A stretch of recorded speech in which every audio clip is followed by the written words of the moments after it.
In the middle of an old forgotten village surrounded by a dark and endless forest, people lived in fear of a terrifying legend known as the Devil's Scream. For generations, villagers believed that an ancient evil spirit lived deep inside the forest ruins, hidden from the world, but always watching. Every year, on the darkest night of winter, a horrifying scream echoed through the trees at exactly 3 a.m.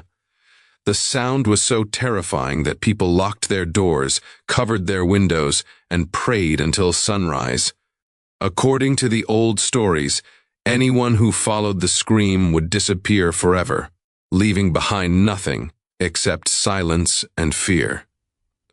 Some said the spirit was once a cruel man who sold his soul for power, while others believed it was a demon trapped beneath the ruins of an abandoned church hidden deep within the forest.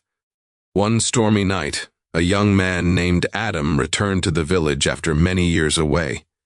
Unlike the villagers, Adam did not believe in ghosts or demons.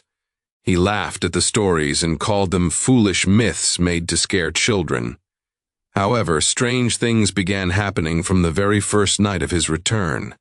He noticed people staring at him in fear whenever he mentioned the forest. Old women whispered prayers when he walked by. Even the village elders warned him never to go near the woods after midnight. But Adam's curiosity only grew stronger. He wanted to prove the legend was fake once and for all. As the days passed, Adam began hearing strange noises outside his house at night.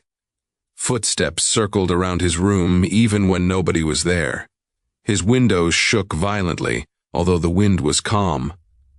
One night he woke up suddenly after hearing a low whisper near his ear saying, "Come find me."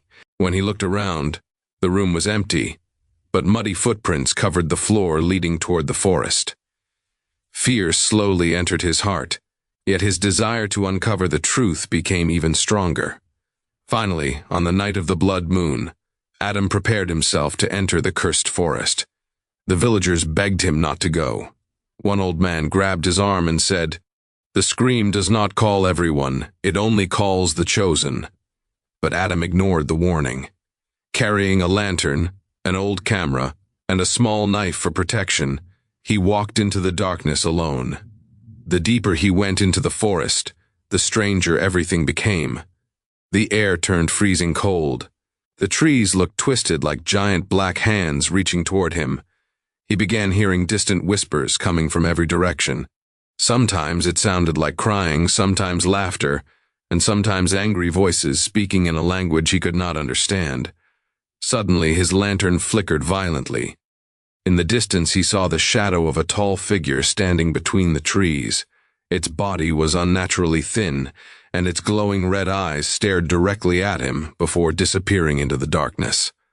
Adam tried to stay calm and continued forward until he discovered the ruins of an ancient church covered in vines and blood-red symbols. The giant wooden doors were slightly open, moving slowly with the cold wind. As he stepped inside, the terrifying scream exploded through the building louder than thunder. The walls shook. Dust fell from the ceiling. Adam dropped his lantern in fear as darkness swallowed the room. Then he heard footsteps, slow, heavy, unnatural footsteps coming from beneath the church floor. Suddenly, a hidden door slowly opened by itself. A staircase leading underground appeared before him. Even though every instinct told him to run away, Adam forced himself downward. The underground tunnel smelled of death and decay.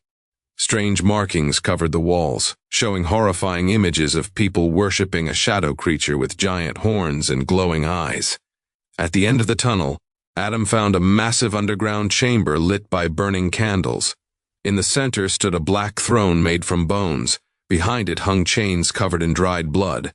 Then the screaming stopped completely. Silence filled the room. And from the darkness behind the throne, something moved. A tall creature slowly emerged. Its skin was burned black, its fingers long like claws, and its face looked almost human except for the horrifying smile stretched across it. Its glowing eyes locked onto Adam as the creature whispered in a deep, broken voice, "You finally came." Adam tried to run, but the tunnel behind him had disappeared.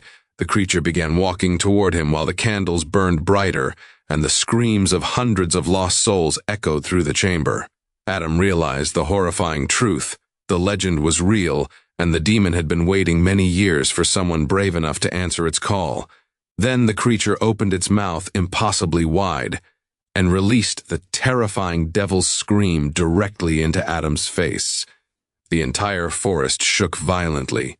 Back in the village, the people heard the scream echo through the night once again, but this time it sounded different, because mixed within the monster's scream was Adam's voice crying for help, and after that night, Adam was never seen again.